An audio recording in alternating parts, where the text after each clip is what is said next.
Bienvenidos, soy René William Melara. Gracias por acompañarnos a través de la internet. Nuestra oración es que el mensaje de hoy sea de bendición y pueda comprender el amor y propósito de Dios para su vida. Si tiene alguna pregunta y desea congregarse con nosotros, la información está disponible en nuestro sitio web en el www.iccmd.org. Dios le bendiga. Y en esta mañana yo quiero compartir acerca de la victoria espiritual. Yo creo que todos anhelamos vivir victoriosos, especialmente en nuestra vida espiritual. Bueno, si somos victoriosos en nuestra vida espiritual, podemos ser victoriosos en todas las áreas de nuestra vida. Y quiero que leamos un pasaje en Éxodo capítulo 17. Éxodo capítulo 17, versículos 8 al 13.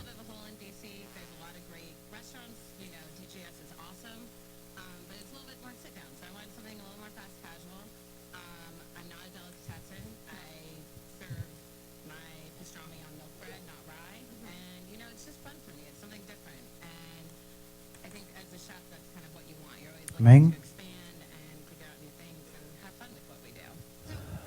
Éxodo capítulo 17, versículos 8 al 13.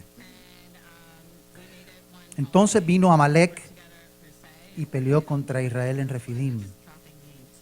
Y dijo Moisés a Josué: escógenos varones y sal a pelear contra Amalec. Mañana yo estaré sobre la cumbre del collado y la vara de Dios en mi mano. E hizo Josué como le dijo Moisés, peleando contra Amalec. Y Moisés y Aarón y Hur subieron a la cumbre del collado. Y sucedía que cuando alzaba Moisés su mano, Israel prevalecía. Mas cuando él bajaba su mano, prevalecía Amalec. Y las manos de Moisés se cansaban, por lo que tomaron una piedra y la pusieron debajo de él y se sentó sobre ella. Y Aarón y Hur sostenían sus manos, el uno de un lado y el otro de otro. Así hubo en sus manos firmeza hasta que se puso el sol. Y Josué deshizo a Amalec y a su pueblo a filo de espada. Creo que quizás este es un pasaje bastante conocido por todos, pero creo que es un ejemplo y podemos sacar de este pasaje algunas claves para poder tener una vida victoriosa en nuestras vidas personales, en nuestros ministerios y, por no decirlo, podemos agregar también ver el poder de Dios en nuestro mundo, ver a Dios obrar poderosamente.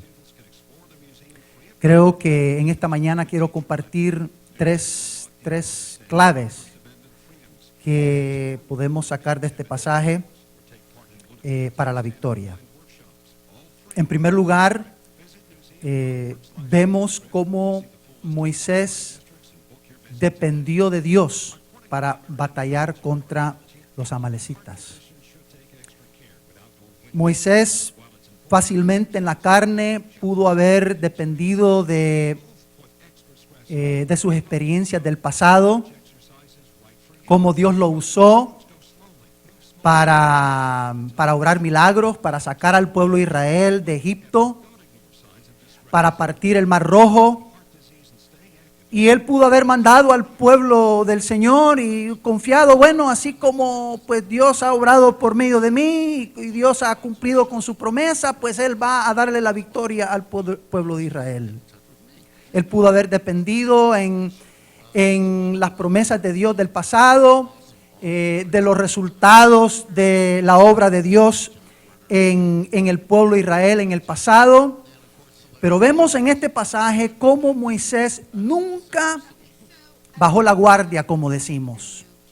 Siempre dependió de Dios para darle la victoria al pueblo al pueblo de Israel.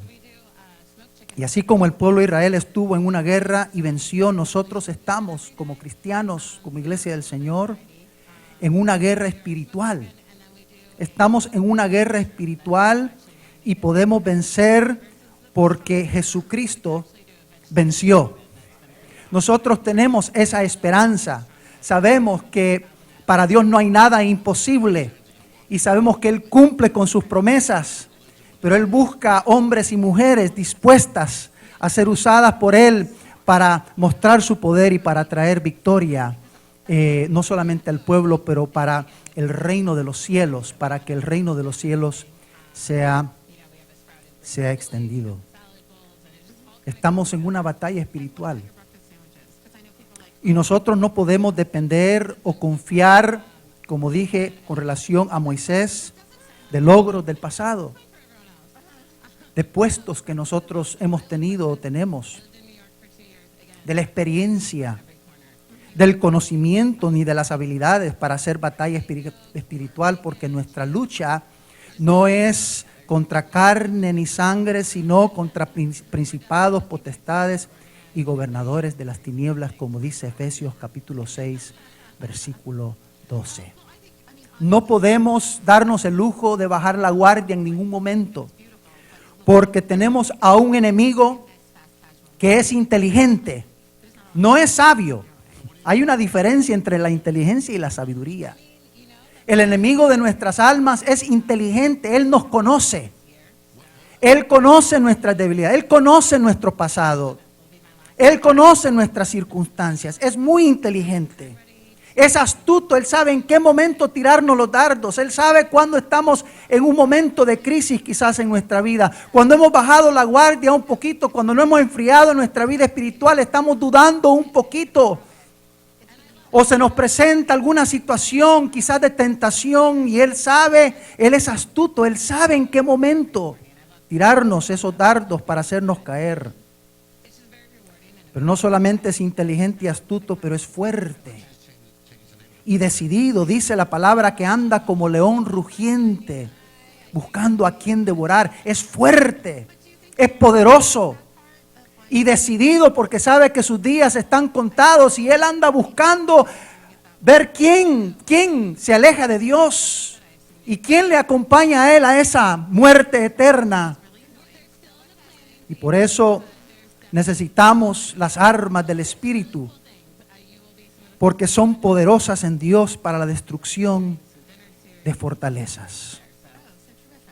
Me hace pensar y me imagino que conocemos de algunos casos, o lastimosamente muchos casos, de personas que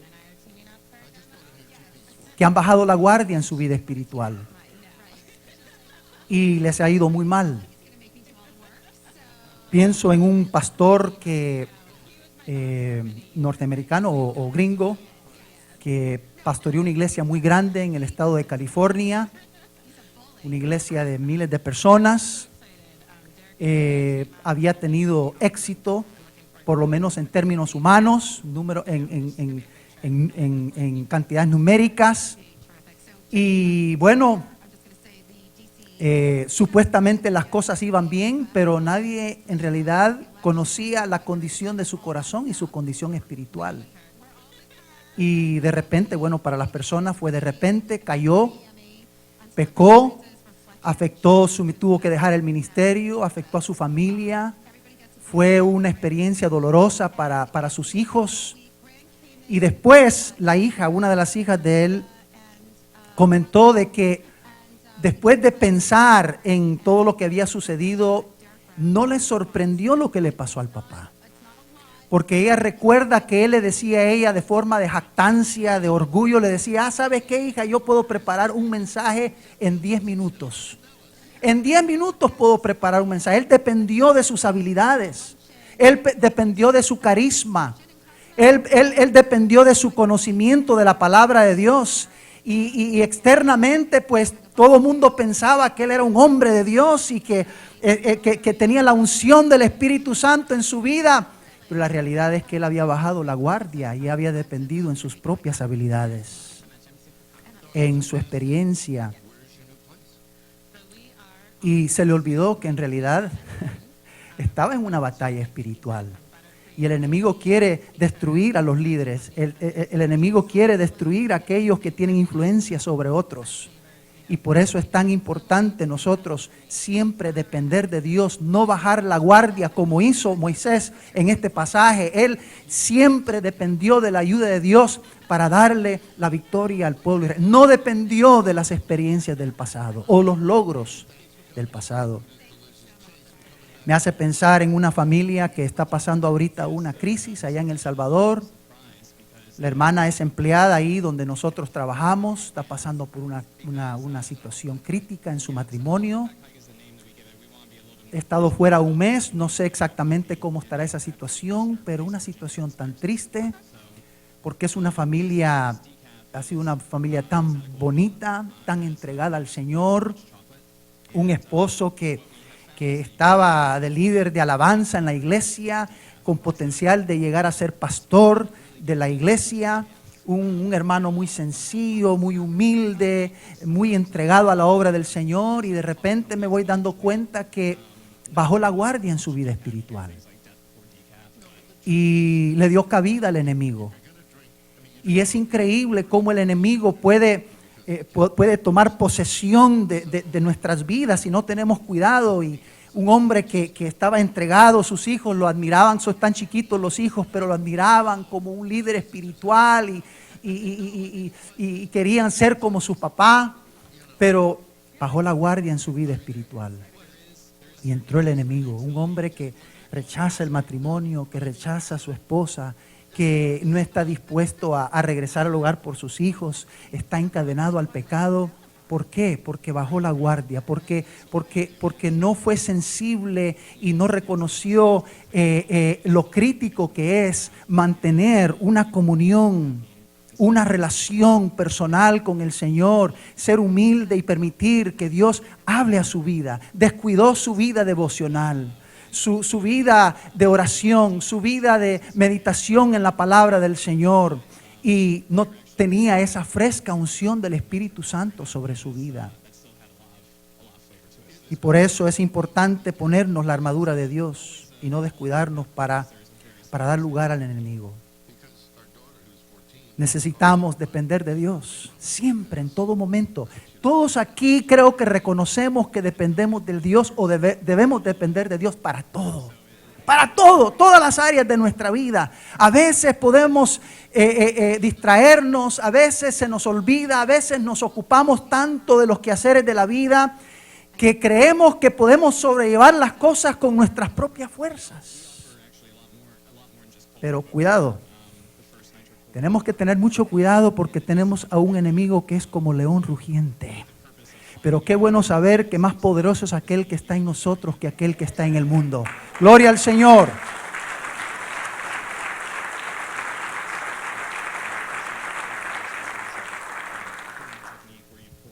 Necesitamos siempre depender del Señor.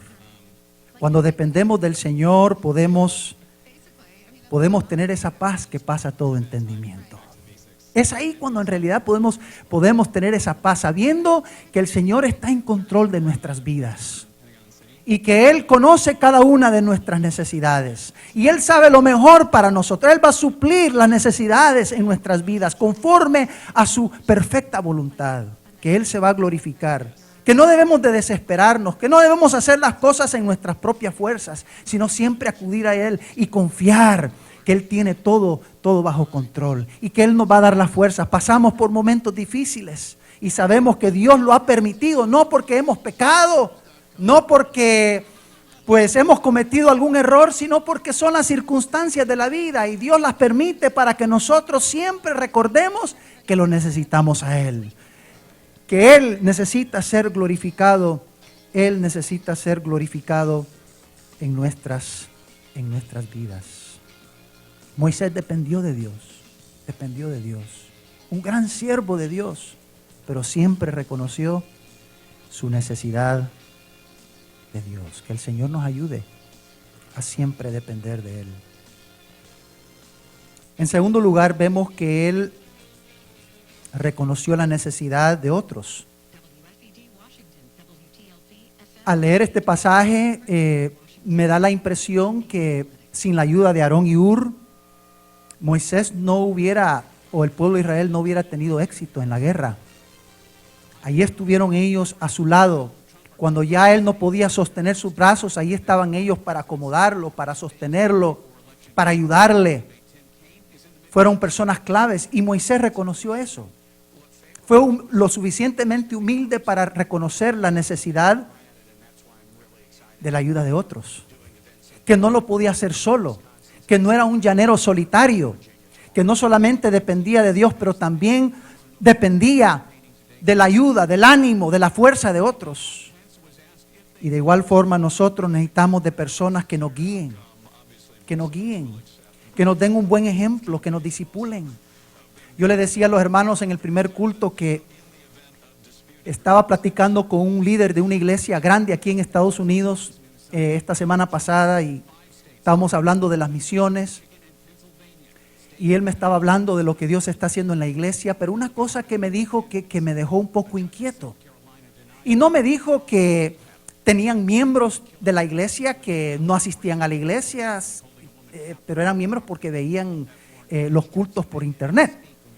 Ahora, él no dijo que eran miembros de la iglesia, pero me dio la impresión como que hasta cierto punto él creía eso. Ahora, yo creo que hay circunstancias en la vida, estamos en ciertos lugares quizás donde no se da la posibilidad, un país donde está cerrado el evangelio o en un país donde no se habla el idioma, en fin, hay circunstancias, o alguien está enfermo, tiene alguna enfermedad terminal, no puede salir de su hogar, en fin, y depende de los medios de comunicación para ser alimentado o alimentada espiritualmente.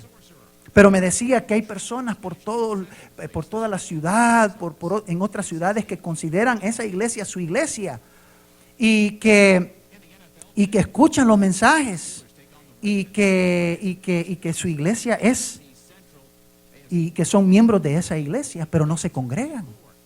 Ahora, no me vayan a malentender en esta mañana, yo no digo que no podemos escuchar otros mensajes, que no podemos ser edificados por medio de la televisión, la internet, en fin, pero es importante siempre congregarnos, siempre ser parte del cuerpo de Cristo, porque nos necesitamos unos a otros. Y hay tantas personas hoy en día que buscan 1001 excusas para no congregarse. Creen, no, yo estoy bien.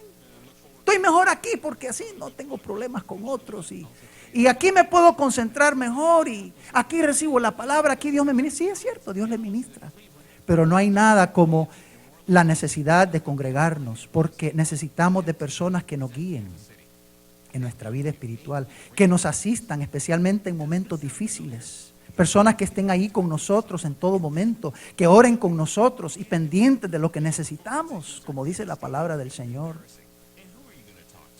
Me hace pensar en una experiencia que yo tuve cuando estaba de novio con mi esposa. Y ya estábamos a punto nos queríamos casar, estábamos ya haciendo planes para casarnos. Y estaba yo de pastor asociado en una iglesia y me llamó un joven un día y me dice, hermano, yo quiero hablar con usted, me urge hablar con usted. Y le dije, bueno, está bien, véngase. Entonces llegó a la oficina y me dice, mire, le tengo una palabra del Señor para usted. Ah, bueno, qué bueno, le digo yo. Dígame cuál es esa palabra. Mire, me dijo, tuve un sueño y me explicó el sueño. Y la interpretación de ese sueño es que usted no se debe de casar con ella, con Cilinia. Porque el Señor está diciendo que ella lo va a alejar del ministerio, que ella lo va a apartar del Señor. Bueno, yo lo escuché y vea ahí, ¿verdad? Tratando de calmarme un poquito y le dije, bueno, gracias por haberme venido a hablar, pero Dios también tiene que confirmar eso en mi corazón, porque no estoy sintiendo yo eso, ni es algo que Dios está tratando con mi vida, pero nuestra relación, pero bueno, le agradezco que haya venido. Bueno, se fue. Y yo bien confiado, vea, pero ya cuando voy para la casa me pongo a pensar, vea. Ya quiere entrar un poquito la duda, vea, y un poquito la duda, y bueno, dije yo, Ya el Señor había confirmado de muchas formas que era su voluntad que nosotros nos casáramos, pero bueno, entró esa duda. Y me pongo a orar y a pedirle al Señor ayuda. Y Señor, y esto le digo yo, que esto lo has permitido para probar nuestra relación, otra confirmación, pero yo quiero estar en tu voluntad, yo quiero hacer tu voluntad, no quiero estar, porque mire, le voy a contar algo, no lo dije en el primer culto. Yo cuando tenía mis 17, 18 años, tuve una pesadilla, pero una pesadilla de esas que nunca más creo que he adorado más al Señor después de que desperté de esa pesadilla. Que yo me estaba casando. Pero no me estaba casando con... Yo no amaba a la persona con quien yo me estaba casando. Y yo sabía que no era la voluntad de Dios. Y yo volteé a ver a mis papás así y le digo, mire, me entró, desperté con un sudor, ¿verdad? Y preocupado y alabando al Señor que había sido una pesadilla.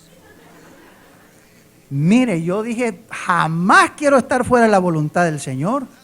Entonces viene esta situación y digo, Señor, pero, ¿qué hago, verdad? Y sentí que Dios me dio sabiduría y pensé en un amigo de mucha confianza, y hay que tener mucha confianza con alguien, y alguien que tiene sabiduría, alguien que uno ha visto que da un buen ejemplo, que vive lo que dice y lo que predica, y que son personas usadas por el Señor. Y entonces le hablé a este amigo, le mira, vení, le digo yo, no le puedo decir el nombre porque algunos aquí lo pueden conocer, pero son cosas buenas. Entonces viene y vení, le digo yo, necesito que me ayuden. Llegó y le conté y me dice, bueno, lo que había pasado, retrocedo un poquito, lo que había pasado es que este joven había sido discipulado por una hermana profetisa, ¿verdad? Entonces ya ella la conocíamos y entonces a veces le salían, ¿verdad?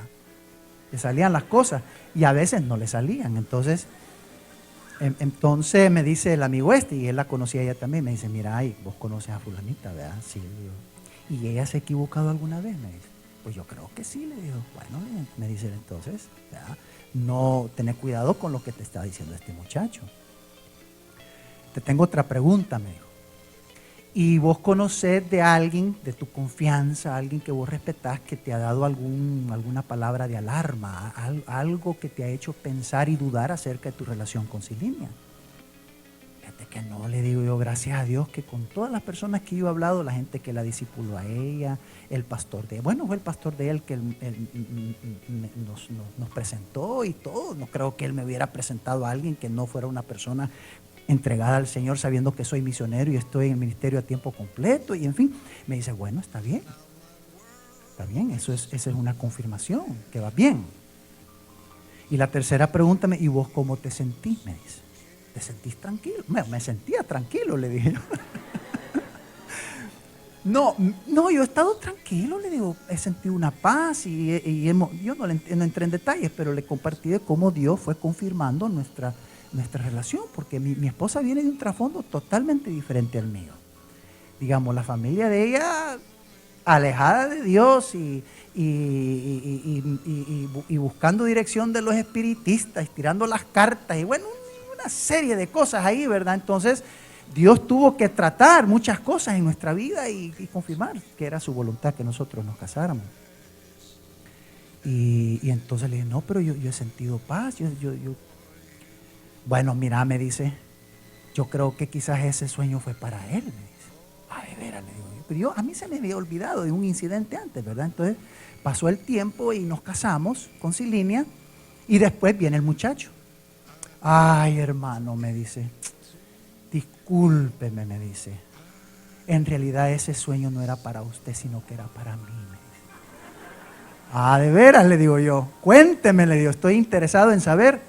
Y entonces, yo me acordé que como yo era el pastor de jóvenes de él me había comentado que había una panameña, mi esposa es panameña, una panameña que había llegado a El Salvador y no era cristiana y lo andaba, como decimos allá, taloneando.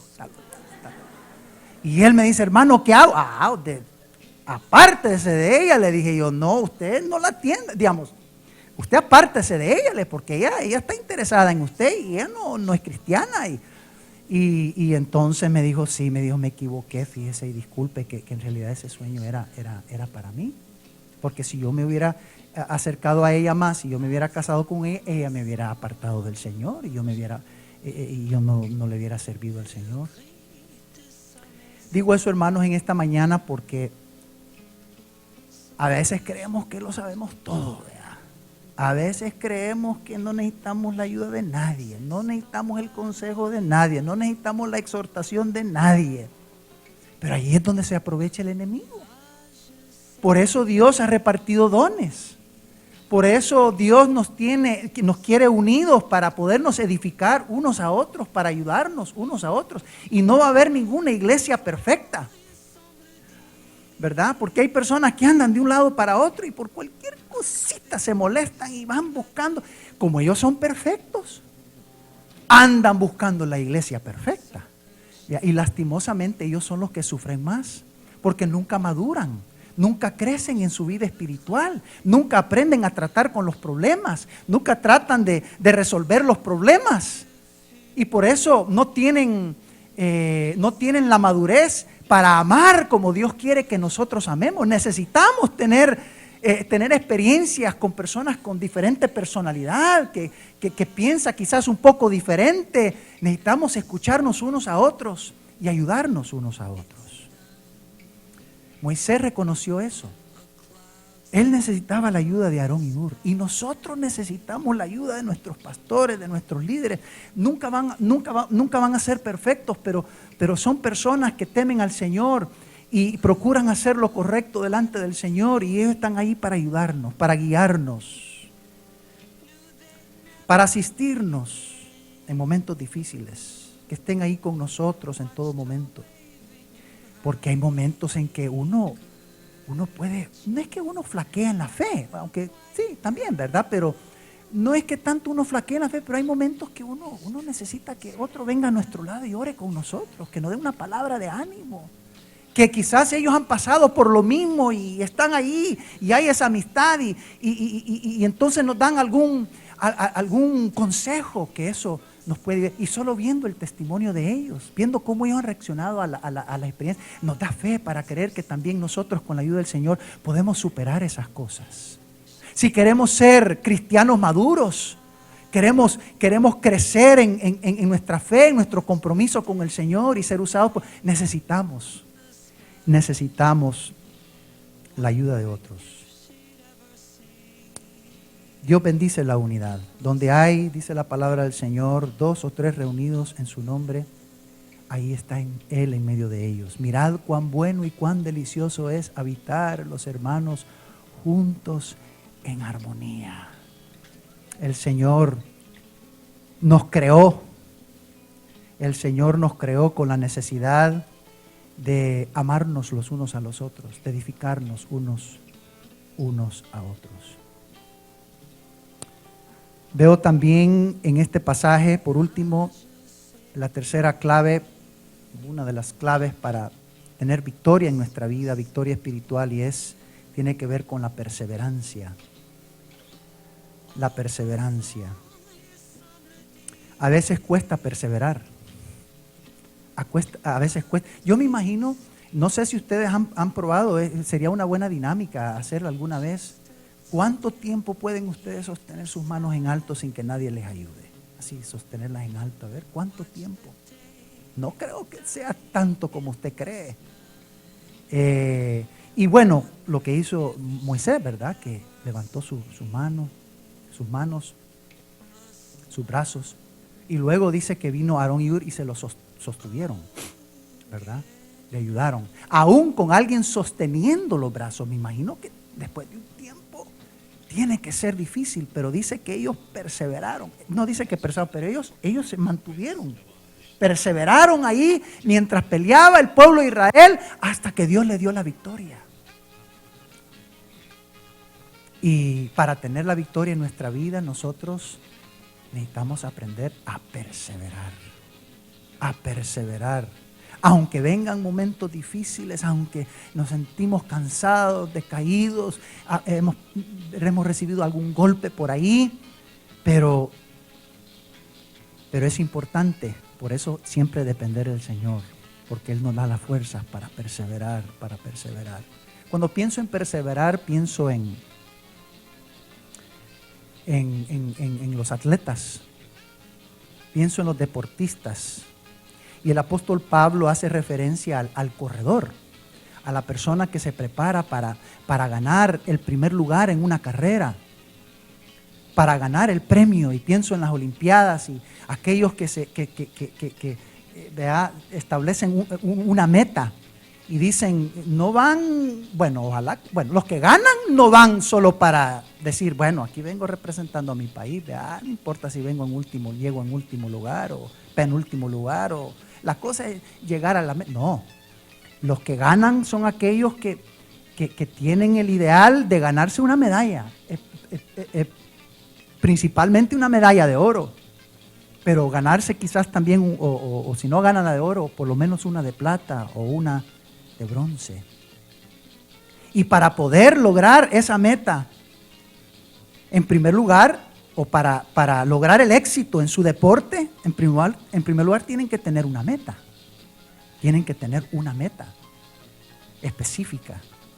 Y el apóstol Pablo nos dice a cada uno de nosotros que para perseverar, para lograr llegar a la meta, o para lograr tener victoria en nuestra vida, necesitamos tener una meta. Y Filipenses capítulo 3, versículo 14 dice, prosigo a la meta, al premio del supremo llamamiento de Dios en Cristo Jesús. Segunda de Timoteo, y disculpen que vaya leyendo rápido, pero segunda de Timoteo capítulo 4, versículo 8 dice, por lo demás, me está guardada la corona de justicia, la cual me dará el Señor, juez justo, en aquel día. Y no solo a mí, sino también a todos los que aman su venida. Mi pregunta para nosotros en esta mañana es, ¿cuál es nuestra meta en la vida? Usted me puede enumerar muchas cosas, pero como cristiano, reconociendo quiénes somos en Jesucristo, cuáles son las bendiciones que Dios tiene para nosotros, cuál es nuestro destino eterno, qué es lo que Dios tiene preparado para nosotros. Nuestra meta debe ser la meta que tenía el apóstol Pablo. La meta es de poder llegar y recibir el premio del supremo llamamiento de Dios.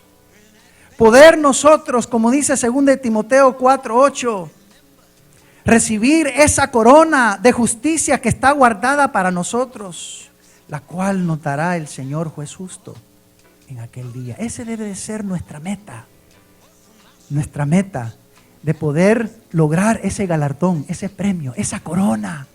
Imagínense que nos presentemos ante el Señor y no que vamos a ser perfectos, porque el enemigo trata de engañarnos y desanimarnos, y dice, no hombre, si vos no podés lograr el favor o la aprobación de Dios, no sos lo suficientemente bueno para poder ameritar el favor de Dios.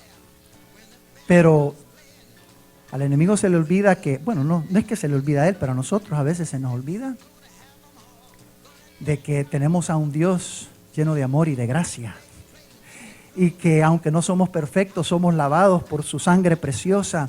Hemos sido justificados y somos pueblo adquirido por Dios, y que nosotros tenemos el privilegio de un día presentarnos ante el Señor, no porque nosotros hayamos sido perfectos, sino por su gracia, por su misericordia, por su sangre, y podamos nosotros recibir esa corona, ese galardón que Él tiene preparado para nosotros. El apóstol Pablo nos dice que tenemos que mantener nuestra mirada en esa meta, no despegar nuestra vista de esa meta. Necesitamos saber cómo lograr la meta. No solamente es tener una meta, pero cómo lograr esa meta. Y el apóstol Pablo nos habla de lo que tiene que hacer el atleta y lo aplica a nuestra vida espiritual. Habla acerca de que tenemos que ser personas disciplinadas. El atleta tiene que ser disciplinado. tomar los pasos necesarios para ir logrando las pequeñas metas, para luego lograr la meta máxima. Hay sacrificio, hay esfuerzo, hay dolor, hay disciplina. No sucede de la noche a la mañana. Es una disciplina, una entrega, y de igual forma en nuestra vida espiritual. Por eso dice en Hebreos capítulo 12, en la primera parte del versículo 1, por tanto nosotros también, teniendo en derredor nuestro tan grande nube de testigos, despojémonos de todo peso y del pecado que nos asedia. Hay algo que pesa sobre nosotros. Hay algo que nos detiene para poder seguir adelante. El apóstol Pablo dice, así como el atleta tiene que despojarse de todo aquello que pueda pesarle para poder lograr la meta, nosotros también tenemos que despojarnos. 1 Corintios 9:27 dice, el apóstol Pablo dice, sino que golpeo mi cuerpo y lo pongo en servidumbre, no sea que habiendo sido heraldo para otros, yo mismo venga a ser eliminado. Yo mismo golpeo mi cuerpo. Claro, no estamos hablando de esos sacrificios que muchas veces vemos en las religiones para podernos ganar el favor de Dios, sino que con disciplina, con la ayuda del Señor, manteniendo la mirada puesta en la meta, dependiendo de Dios, siempre sometiendo la carne a la autoridad de Dios, disciplinando nuestra vida con el poder del Espíritu Santo. Y aunque haya momentos difíciles, siempre perseverar, porque sabemos que el Señor nos va a ayudar y nos va a sacar adelante. Hebreos capítulo 12, en la segunda parte del versículo 1, habla acerca de correr con paciencia. Debemos correr con paciencia la carrera que tenemos por delante. Un atleta se va preparando poco a poco, con paciencia. No lo puede lograr en un mes, no lo puede lograr en un entrenamiento de un año. Son años de entrenamiento, va poco a poco. Y dice el apóstol Pablo, correr con paciencia, paso a paso, con perseverancia. Y por último, en Filipenses capítulo 3, versículo 3, hermanos, yo mismo no pretendo haberlo ya alcanzado, pero una cosa hago, olvidando ciertamente lo que queda atrás y extendiéndome a lo que está adelante. No mirar atrás. No mirar. El atleta cuando va corriendo, a veces lo han hecho y han perdido carreras, porque han bajado la guardia. Pero el atleta que tiene su mirada puesta en la meta no se preocupa de los que vienen atrás. No mira quizás hacia donde está la multitud. Él se concentra, va pensando y se va concentrando en la fuerza que él tiene o ella tiene. Y ella sabe exactamente cómo está en su condición y sabe cuándo acelerar, sabe si tiene suficiente para llegar a la meta en primer lugar. No mira hacia atrás. Y el apóstol Pablo nos dice que no miremos hacia atrás, no nos distraigamos. Hemos cometido errores en el pasado, no permitamos que esos errores nos desanimen. No miremos atrás hacia los éxitos del pasado y decir, bueno, como lo hice ahí, lo puedo hacer aquí. No es así. Tenemos que depender del Señor, mantener nuestra mirada en la meta, que es esa corona que el Señor tiene preparada para nosotros. Para tener la victoria entonces en nuestra vida necesitamos depender de Dios. Necesitamos la ayuda de otros y necesitamos la perseverancia para ganar las batallas espirituales. La victoria es nuestra porque más poderoso es aquel que está en nosotros que aquel que está en el mundo. Señor, te damos gracias en esta mañana, en esta tarde. Te damos gracias por tu palabra, Señor. Qué bueno saber, Señor, que tú nos permites más de lo que nosotros podamos soportar. Cuando estamos procurando honrarte a ti, cuando estamos en una comunión. Esperamos que este mensaje haya sido de bendición para tu vida. Te invitamos a recibir a Cristo como tu Señor y Salvador, haciendo la siguiente oración. Señor Jesús, reconozco que soy pecador, me arrepiento, te necesito, creo que eres Dios, que moriste por mí en la cruz y resucitaste al tercer día. para darme vida eterna. Amén. Para más información, llámanos al 301-933-7191 o escríbenos a info@iccmd.org. Puedes visitarnos en www.iccmd.org o síguenos en Facebook y Twitter como IC Canaán. Glorificad a Jehová, porque su misericordia es para siempre.